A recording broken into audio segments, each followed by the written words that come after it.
Una sa ating listahan mga kaibigan, pinaniniwalaang malas magregalo ng relo.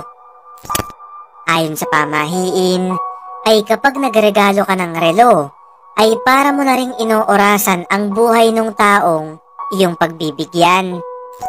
Kung hindi naman maiiwasan at gusto mo talagang magbigay ng relo, ay kailangan daw itong lagyan ng pulang tali na gugupitin ng tao bago niya ito gamitin. Pangalawa mga kaibigan ay sapatos.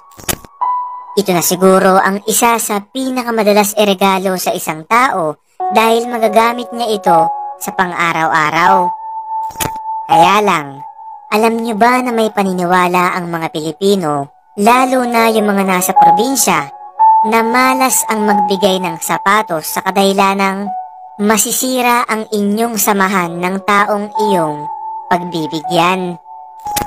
Para makontra ito, ang ginagawa ng ilan kapag magbibigay sila ng sapatos, ay binibigyan din nila ng barya yung tao upang makaiwas di umano sa malas.